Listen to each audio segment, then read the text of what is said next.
Yeah. Well, shall we get started?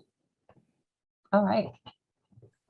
Welcome, everyone. I am Susan Nolan. I am from Seton Hall University in New Jersey in the United States, right near New York City. And I'm the president of the Society for the Teaching of Psychology this year. And I'm excited to be here with several other colleagues who are leaders of other psychology learning and teaching associations. We're going to take turns introducing ourselves and talking a little bit about our organizations. So I will just briefly talk about the Society for the Teaching of Psychology, STP. We are US based, although increasingly an international organization. We have about 3,000 members. We are a division of the American Psychological Association.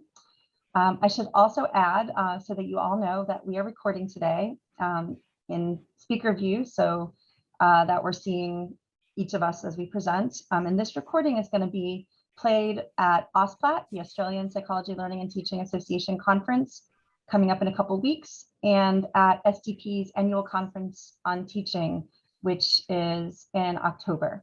I am not sure if my colleague, Dawn Albertson from STP is here as well, but if she's not, then I will pass it off to Suzanne. Yeah, welcome everybody to our discussion here. I'm the upcoming president of the ESPLAT, so the European Society of Psychology Learning and Teaching, which is, compared to the STP, a rather young society, which so this morning in the introduction to the conference, we Sally shortly presented the history. So the founding conference was in 2019, but there has been previous conferences under the name of Europlat or PLAT also from the beginning of the 2000s. And our aims is, so it's a European international society. The aims are to advance our learning and teaching, evidence-based learning and teaching of psychology at all levels, at all educational levels, and to promote the exchange among those interested in psychology learning and teaching across Europe and the world, to say it like this. You will certainly hear more about what has been done over the past 2 years in the General Assembly this afternoon. For now, I think this is the core information about ESPLAT and myself. I think it's my turn next. So it's good evening from me here in Australia, and my name is Tony Machin. The Australian psychology education community is obviously a little bit smaller, with around 40 providers in the university or higher education sector.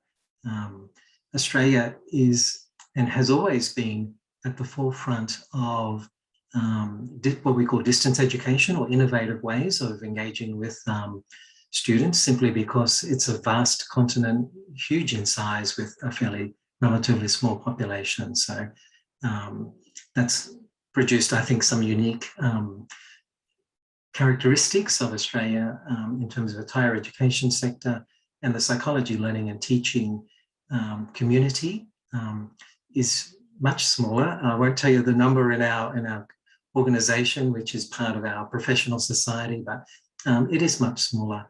But we're also thinking that we can find ways to interact across continents or jurisdictions, and one of those ways is to connect into conferences like this. So thanks for the invitation to be part of this, Susan.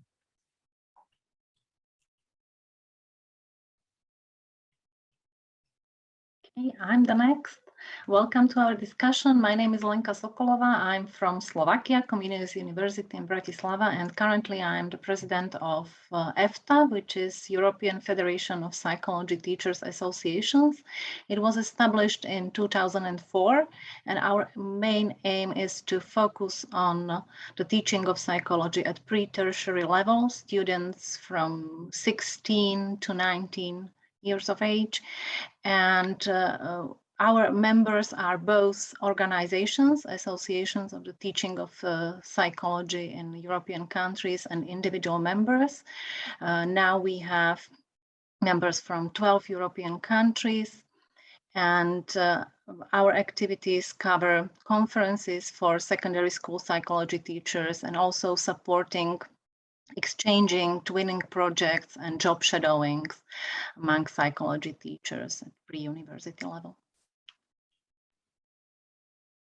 Thanks, everybody. And I'm really glad everybody agreed to join this conversation. We hope that there will be questions in the chat and discussion that includes everybody. So if anyone has a question or would like to put a question in the chat, please feel free. We also came up with some questions that we ourselves had that we thought we might want to discuss. And I will kick it off with one from Tony. How can we, in all of our organizations, collectively support psychology educators, researchers, and psychological scientists, especially those in less well-resourced countries or jurisdictions? And I don't know if anybody among our panelists would like to address how our organizations might do that. I can say that one thing that STP just did this summer is we just voted for a second tier of dues. So we're 25 American dollars for people in currently $25, but we in the future are going to be only $25 for the highest level in the World Bank list of income countries by income, and everybody who's not in that highest level, it will be $5 US. So we're trying to make it possible for people from countries of different income levels to be able to join. So that's one thing that we're doing. I know there's a lot more we can do, particularly because there are some digital divides, but that's one thing. I don't know if my colleagues want to add to that. I just also want to support what your organization's doing in the social media world. So I think it's just been eye-opening to see the level of interaction that happens through STP's Facebook page and Twitter feed, etc. So that's a really amazing resource, and people are incredibly generous in what they provide, support they provide, etc. Thanks, Tony. And we actually looked at those data recently. Most of them are not members. We've got 16,000 people on the group, and about 7,000 are not from the US. So that group is quite international, although we suspect that some of them are bots. So, but it's really fun to watch the conversations unfold across countries there. Yes, we started last year during the COVID era. We started with a webinar format, which is free for our supporters and members, also people outside our community.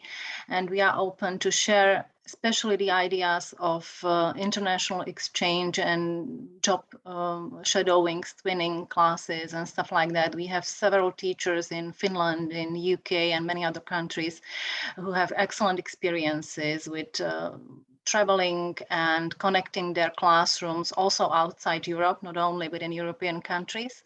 And these ideas and practical experiences with these projects are very useful for people who want to start and who might be a bit anxious about starting such a project.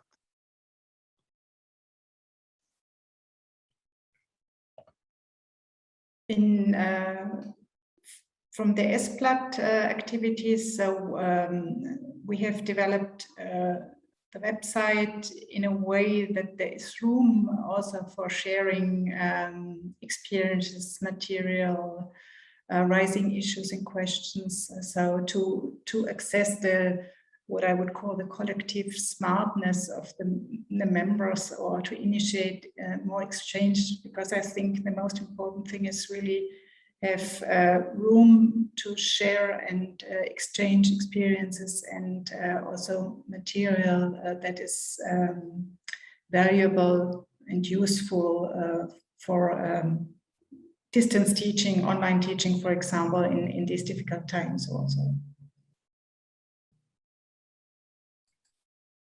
I'll throw out another question. Oh, please go ahead, Tony.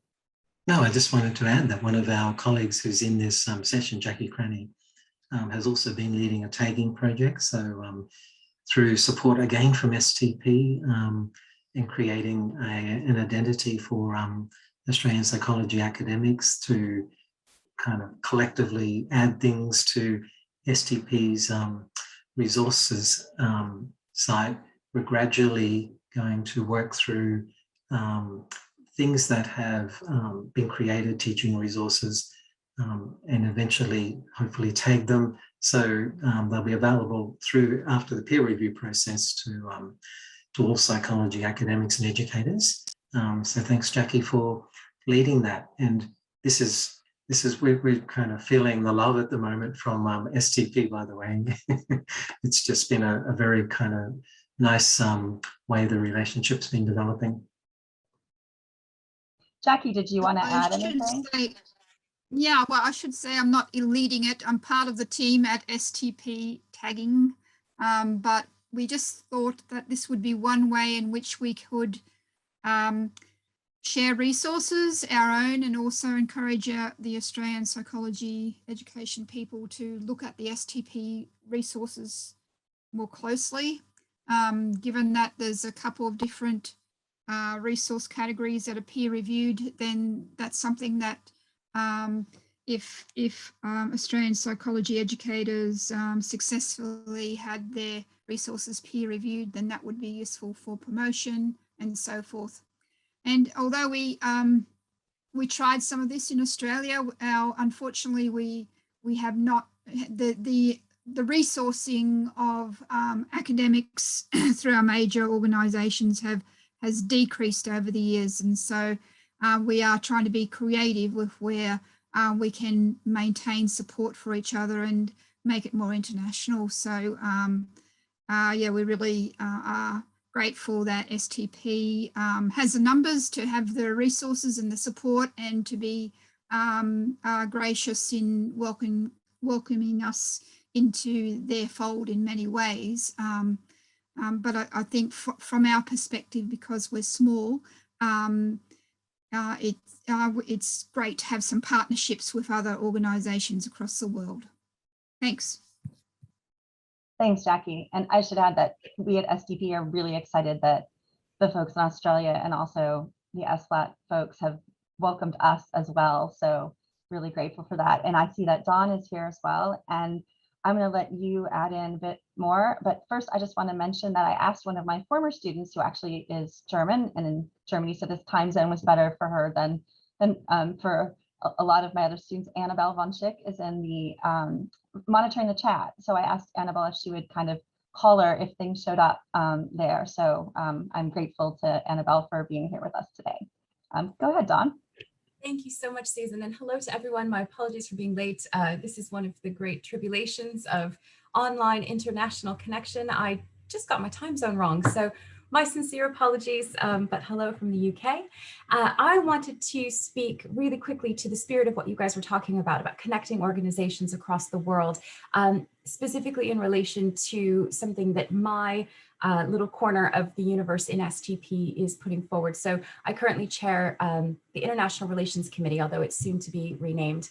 And we have actually put together a call that will be released probably imminently within the next few days, specifically looking for resources to crowdsource around diversifying, internationalizing, and decolonizing all major areas of psychology. And we've got two parts of it. The first is really about asking for your assignments and your marking rubrics. And if you're happy to throw them into the mix, we're going to create a searchable sort of collection for everyone around the world so that we can multiply our efforts across the world to really break these barriers down as quickly as possible. And the second comes with funding. So it responds directly to what you were saying, Jackie, about difficulty with resource. So we've decided to use our money this year to support grants that are specifically for programming around the diversifying, internationalizing, and decolonizing area.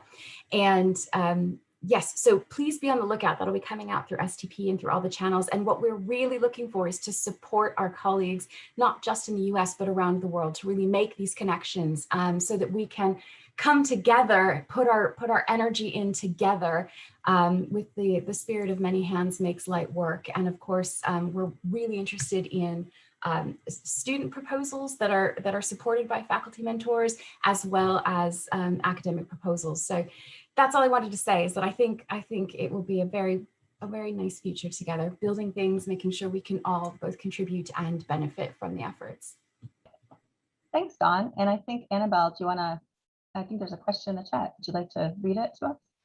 Sure. The question is from Sally, and she's asking, I wonder to what extent the limited funding options available for research in teaching and learning has an impact on the field, both in terms of what research is done and how we can develop practical resources. Is this something that the organizations might work toward collectively or independently? Even small grants can be useful for those starting out in this field. And I think this question goes out to all of the panelists. Thanks, Annabelle. Would somebody like to start? Happy to start. But it's sad to report that in, I think, the most recent Australian budget, what small amount of funding remained for research in the learning and teaching disappeared. So I think it's actually effectively zero now from the government. The funding shifted to make it hard to track where it was, which is always then tricky, but it's finally gone to zero. So the priority, there is no priority from the Australian government's perspective into trying to do any research into learning and teaching at all. So that's the sad situation. But I think it reinforces Sally's comment that small amounts of money are going to be very important, and finding ways to use them to find those sources of funds and use them to support learning and teaching is so essential. So this is definitely, I think, an important component of our potential for collaboration. And of course, finding collaborators is so much easier when you're sitting in a session looking at them like we are at the moment. Just to add, I think the point that you're making, Sally, is a really important one, that where the funding comes from and what's prioritized drives what's done. And I think a lot of the funding does come from organizations like ours, as opposed to from, you know, in the US, the National Science Foundation, for example. The scholarship of teaching and learning, I think it's getting better, but it hasn't had the same respect as other kinds of scholarship. I also think that research related to diversity, equity, inclusion, internationalization, those kinds of initiatives are not necessarily prioritized either. So it also comes down to the journals and what they're encouraging. So I've seen, so Psychology, Learning, and Teaching with Birgit as editor.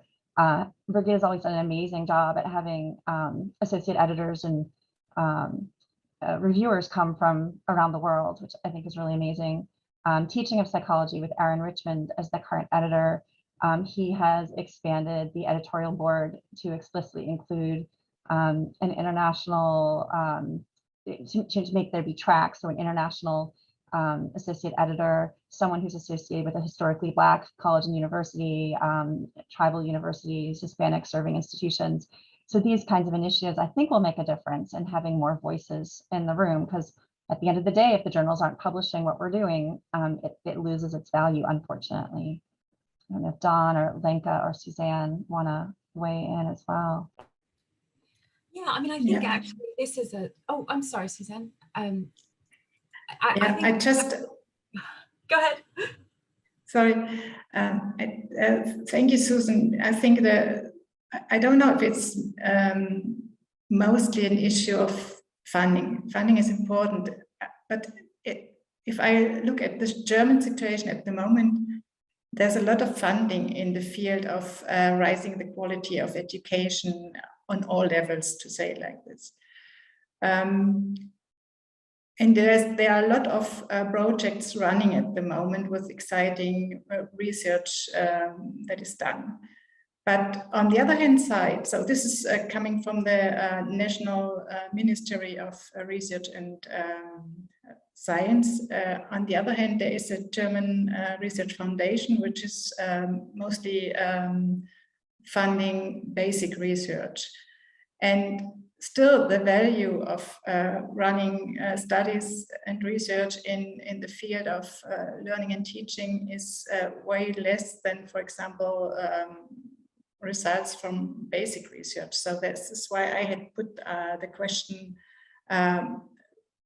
values teaching versus hard science, to say it like this. And this is related to the issue that what we do in terms of research in the field of psychology, learning and teaching is published and distributed in the community and valued in the same way than experimental findings on whatever research issue. And I think there's a long way to go in this direction. And yeah, if we as societies share and collaborate and communicate our strategies, we can succeed in doing step by step the way in the direction that teaching gets also a higher value in the university on all levels of education, I think.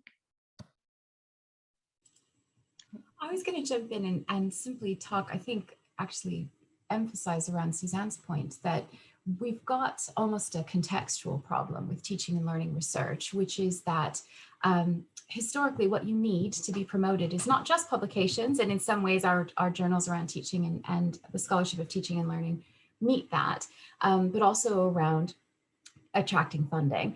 And because historically teaching and learning research hasn't really required funding, I think that decoupling has led to almost a class system of research productivity, where teaching and learning tends to kind of settle down.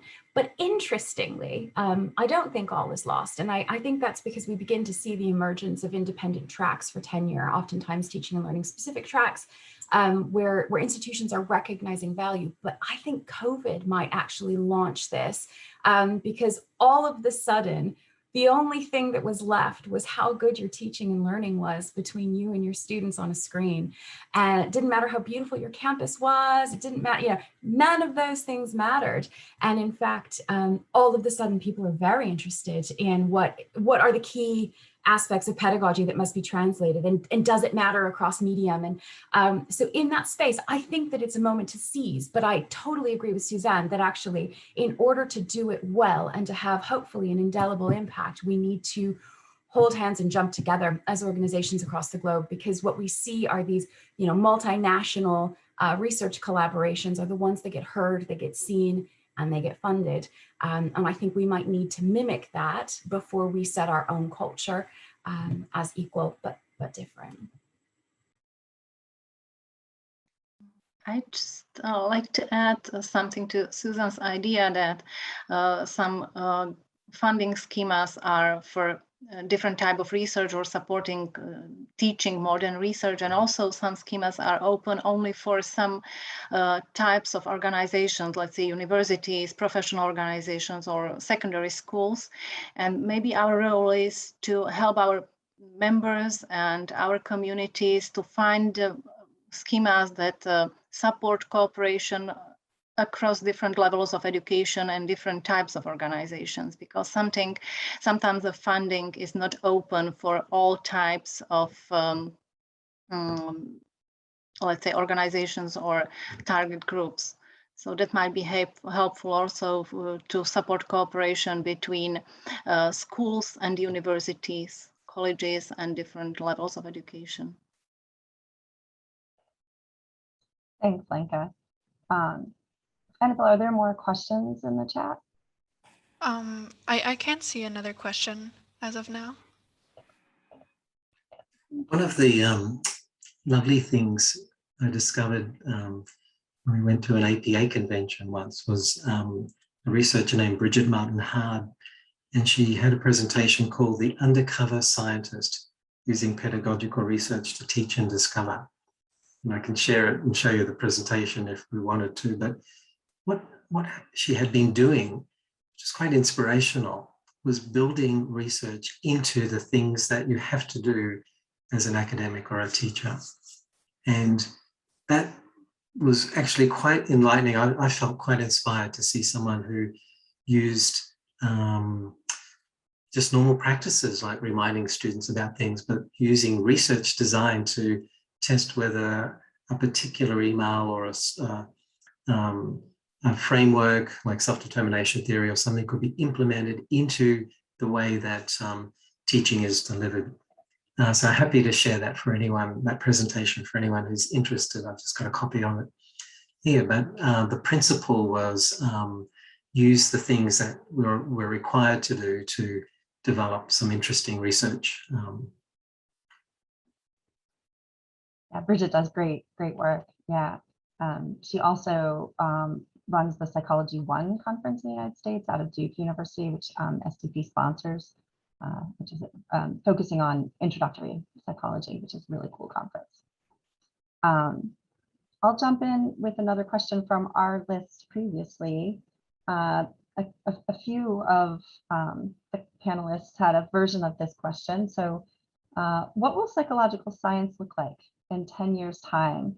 And I think Don was already getting at it a bit, as were Suzanne and Lenka in different ways, but would anyone like to elaborate further? What do you think psychological science is going to look like in 10 years' time? And I'll add to it, how will that impact our societies?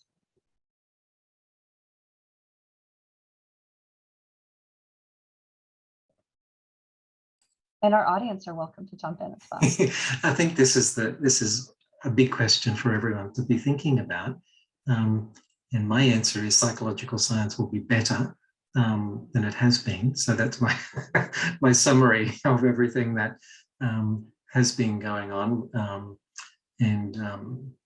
You know, the value of research is diminished where questionable research practices have infiltrated, and those are undesirable, but driven by all kinds of kind of motivations and pressures to achieve a certain goal with research. So it's a different, I think a better approach has emerged, and people should get on board with an open science and pre-registration of studies and transparency and accountability and making data available, and just being better than we have been in many ways. I'm not sure if I put it this way. I think it will be different, but I'm not sure if it will be better, because it depends what you mentioned now as criteria, open access and all criteria related to the replication crisis discussion, I think. But for me, this is only one aspect. If we take this this uncovered researcher idea, integrating research into lectures and things like this, it's a hell to do it in with this criteria in mind you just mentioned.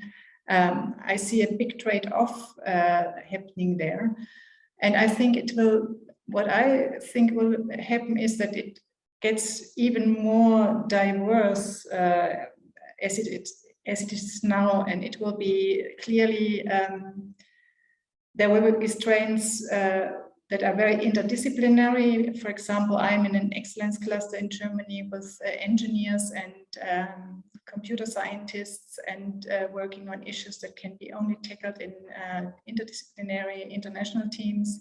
So I think this is one development that will happen, because the technical innovations are going so quickly and the engineers have so amazing or crazy idea. I don't know. Sometimes I think they are just crazy also, but they have just ideas. They move forward with technique, and they often forget that there's a human being who has to use the technique, and so we are required there. And with regard to teaching and learning, I think we have also seen in the last 2 years, technology will play a role also in the future, figuring out best ways to teach and also collect research findings so that we can go evidence-based and not only just do things, improvise, as I think many of us did over the last years. I think this will be also an important strand, and there might be others I don't have in mind, but I think there might be others also suggest developments here. I would say, oh, sorry. Go ahead, Lenka. I would say it will be more open from different angles of view. One is open access to data and research and all these methodologies and stuff like that. The second point is similar to Susan did, that interdisciplinarity and different topics open to more target groups is another thing. And maybe what Jackie mentioned in chat, that more citizen psychological science, for more open for public, maybe. And also for those people who are interested to study some part of psychology, not as their main profession or their major, just for their personal development and psychological literacy. So I would say that openness will be the highlight of psychology in 10 years' time. Relating to what several people have said, including Jackie in the chat, I think psychological science is becoming more mainstream. Even I've been teaching for a little over 20 years, and even in that time, I've seen a shift from just the average person on the street thinking of psychology as only about mental health to people starting to realize that psychological science impacts everything, and in fact, policies at different, whether institutional or governmental, should be driven by psychological science. So I am hoping that we'll continue to get more and more, for lack of a better word, respect in the mainstream. And that will then come back to our teaching, because I think we're going to get more students who come to university or high school, because I know EFTA and STP both support secondary as well. I think more students are going to come in wanting to know more about psychological science, and instead of having to explain that it's not just mental health. I'm hopeful about that. I would like to reiterate that, because that is exactly what I was thinking as well. I mean, the reality is disciplines are very slow ships to turn. So it's going to largely look the same. There's going to be pockets of great open science. There's going to be some really cool citizen science going on. There's going to be bits and pieces. But again, coming back to this idea of the pandemic and the way that it changes us here within the UK, there was a lot of conversations around a group of very sort of mysterious sounding scientists called the Behavioral Nudge Group. And it really brought to the forefront this idea that actually we need psychology to help us create public health solutions. And, in this room, we all know that psychology is the Swiss Army knife of degrees. You come away with data and analytic skills, you come away with basic understanding of human beings, how to conduct research, answer questions, ask them. So we know the value of that space, but what we are seeing right now in real time with the pandemic is psychology being at the forefront. There's not a single table in these that are having conversations that we shouldn't have a seat at, in terms of staff mental health. What happens to our intensive care unit staff who are not okay and burning out? What about how do we get people to go into these fields? What about the policies? So I tend to think very much like Susan, that what we're going to see is a further breaching of the barrier between a sort of esoteric academic field into psychology is for everyone and it's for everyday life. And if we can do that and we can mirror that and show that application in our classrooms, we'll accelerate it. But I think it's a natural progression that's started. Does anyone else want to weigh in, either on the panel or in the audience? Or are there other questions? Or I can go back to our pre-determined list of questions. This is one question I really like that I think affects all of our organizations. What are career paths for graduates of 3-year undergraduate psychology degrees, or 4-year in some countries, including US.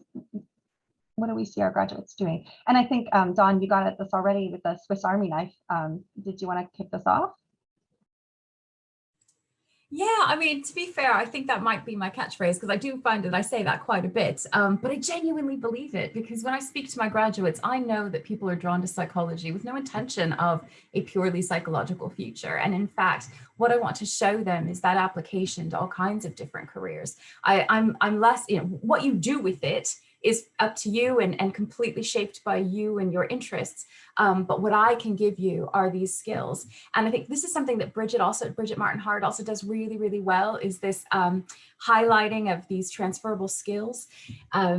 Several others do as well, of course, but having brought her up, that's something that I'm really interested in, is giving our students an agency over their future, where they take psychology. There are predetermined routes, fine, very good.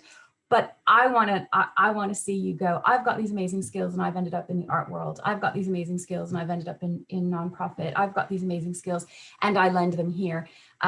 So I actually think saying career paths is almost too restrictive for psychology.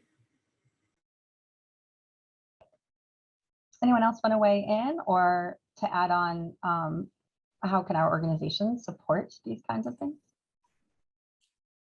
If I can just mention the Canadian Handbook for Careers in Psychological Science, edited by Megan Norris. So 15 chapters, a really interesting open access, open resource for anyone who wants to use it.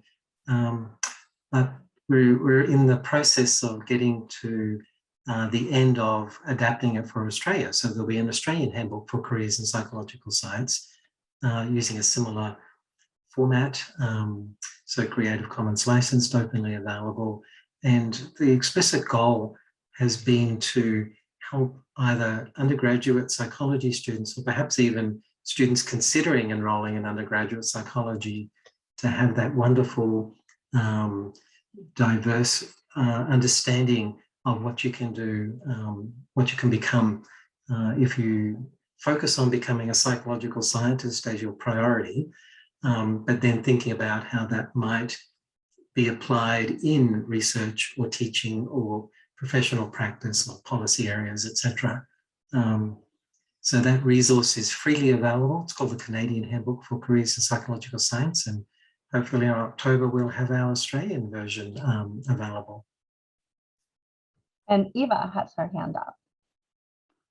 Yes, thank you. Thank you for a very interesting discussion. I am Eva Hammar-Kiriak and I am working in Sweden at Linköping University, and we have a slightly different educational form. We use problem-based learning through all the 5 years in the psychologist program. But I wanted to have a word on what Dawn just said about the different paths after reading psychology. And I think one way we have used in Linköping University, not so much, but we have used it, that is to invite alumni students to talk about what they are doing. And we have students who works in culture, and we have students who ended up in culture and theater and things like that, and they come back and talk to us how they use that psychology education in the new profession. So I think that is one way to do it. So it was just an input in the discussion. Yeah, no, that's great. Thank you so much for sharing that.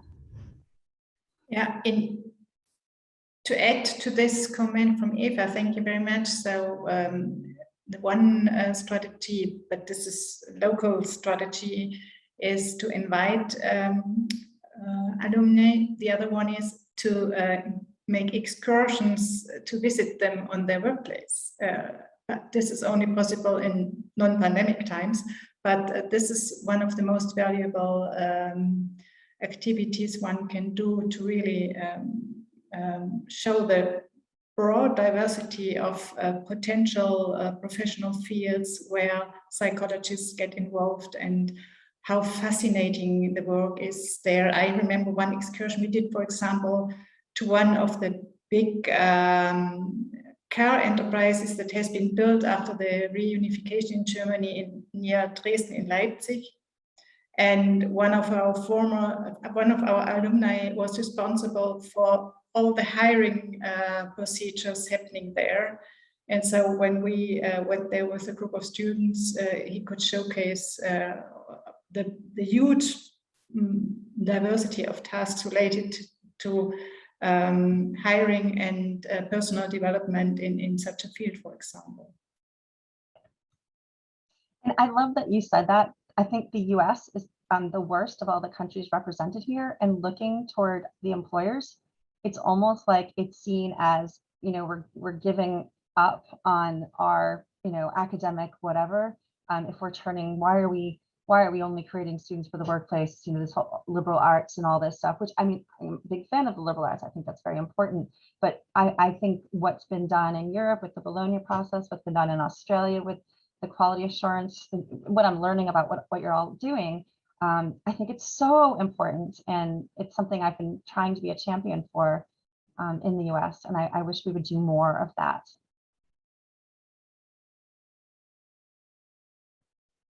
Do others want to weigh in? What are other ways in which even our organizations can support this? Including anyone in the audience, or should I throw out another question? I like the idea of our graduates having superpowers, as Tanya said, Stephen Chu was talking about in the chat. So I'm just wondering if each of the societies could gather case studies of graduates with superpowers, just as demonstrations, open resource. Again, that's something we've been thinking about for a while in Australia, but it has never gotten off the ground in terms of resourcing it. But there probably are ways now to tap into graduates more easily than what has been the case in the past, and to gather those wonderful stories of how undergraduates have shaped their lives and realize their superpowers. All this was quite inspirational for both students and also informative for potential employers. Yeah, thanks for mentioning that, Jackie. And I should add that a lot of people within the psychology, learning, and teaching world in the US are doing really good work in this area. It's just that for many other countries, even at the sort of policy level, there are expectations that you'll involve stakeholders beyond students, including employers, including the general public. And that is not an expectation of our accrediting system in the US. So people like Stephen Chu and others are doing really great work in that area. But it's not, and I think STP, in conjunction with other international organizations like all of yours, can start to make the case of the importance of including a broader range of stakeholders.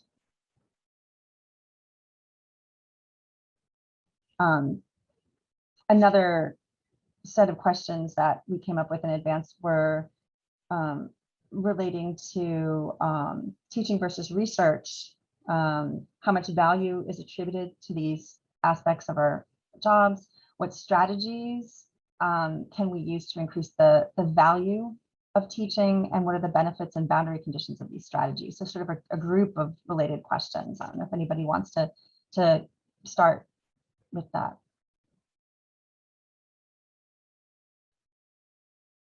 I guess, how can we as individuals, and also how can we as organizations support the value of teaching?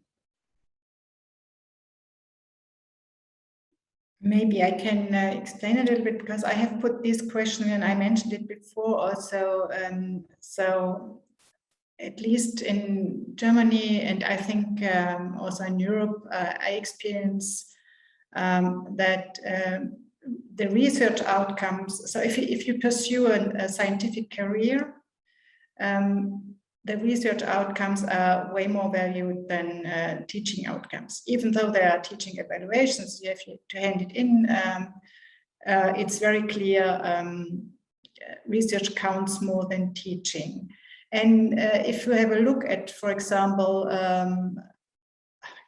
little guidelines for the young academic staff members, there are even recommendations to develop strategies to put as to reduce the effort you invest in teaching in order to free time and space for research, because research counts more. So as long as we have this kind of view on the values of these two domains, it's difficult to improve teaching, to really attract young people and their passion, to keep their passion. Because I think when I observe my young colleagues, when they start, they're all passionate about teaching, to do the best they can do. They want to change things. And I observe that they lose this passion because they are advised by their mentors to take care, to do research, to publish, and to be productive in terms of research outcomes. And I see this as a great trade-off, also as a team leader, how to best tackle this trade-off. And I should add that's true in the United States as well, very much true in the United States as well. Yes, I couldn't agree more.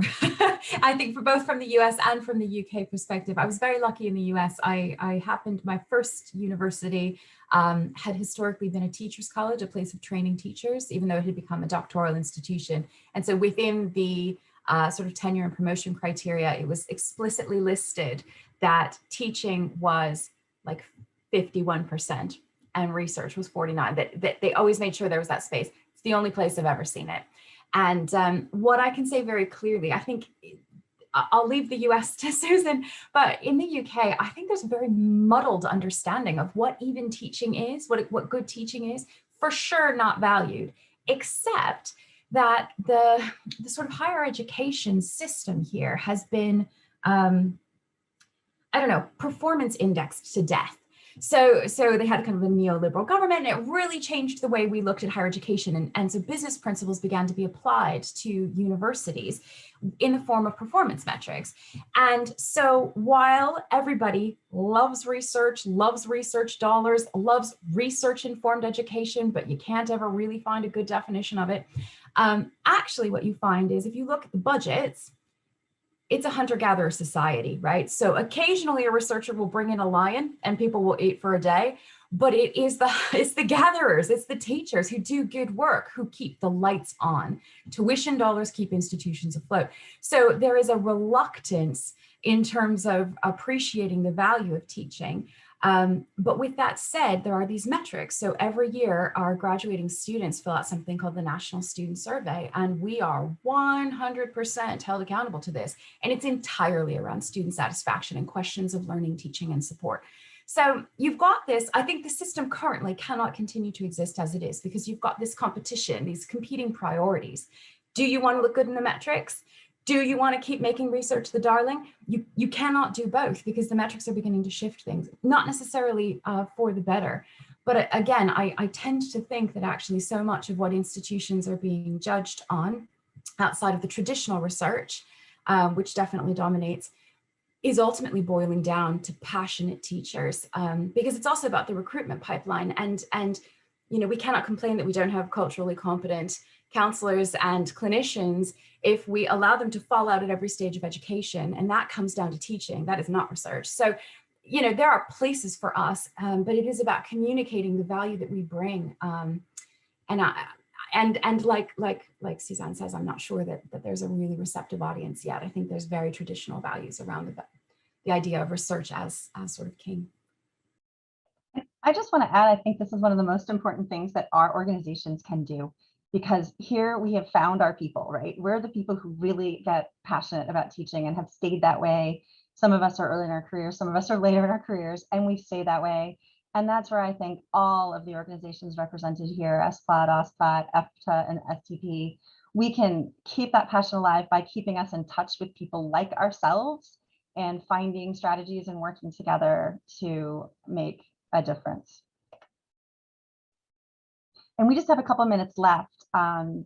Would any of our other panelists, Dawn and I just weighed in, Tony, Lenka, or Suzanne, would you like to add some last comments? Well, I would comment on this, maybe the last question a bit, that as we work with the pre-tertiary teachers, and for them teaching is the main stuff, and they do, well, some of them do research, but not so extensively that at universities. And I think it's important to share best practices of teaching, and a lot of our events are dedicated to this, and sharing those best practices cross-culturally is very inspiring. So that maybe that's the message. I would say that our role is to share best practices from different countries and from different levels of education to show what we do and what is important in our profession. Thank you. It's so clear that to do well in the research world is challenging. It's ultra competitive. So our funding bodies, if you've ever been a reviewer on the top level grant schemes, we call them category 1 here in Australia, they have 10 times as many applications as what they can fund. So the success rates are very low, and it requires an enormous amount of effort to participate. So good on people who are interested in applying for top level research and sustaining that over a career. But boy, that is really hard work. And the hunter-gatherer metaphor is a good one, except sometimes we kind of compete against each other, or we're attacking, you know, the competitiveness is the dominant way of approaching that. And I think if we can elaborate a model of cooperation and collaboration where everybody gets something out of this, then that's the model that is actually sustainable, rather than this ultra competitive environment to do well in the research space. And I just acknowledge everyone's comments that nearly every university focuses on those small number of research grants, that successes, etc. I mean, that's how it is. It's not healthy, and I don't see it sustaining people across a whole career. Whereas our model that we've all been talking about today is actually a model that does sustain us. Do you want the last word, Suzanne?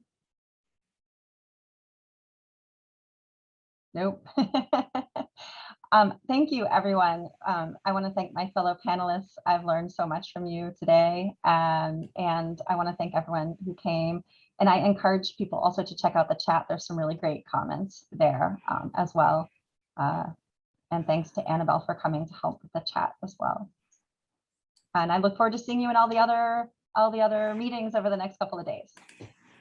Yes, and Thank thank you you, very much. Susan, for putting this all together. It was very interesting to listen to you, and of course everybody of us has views, and we would like to share them over the lunch break, but unfortunately everybody has to eat on their own.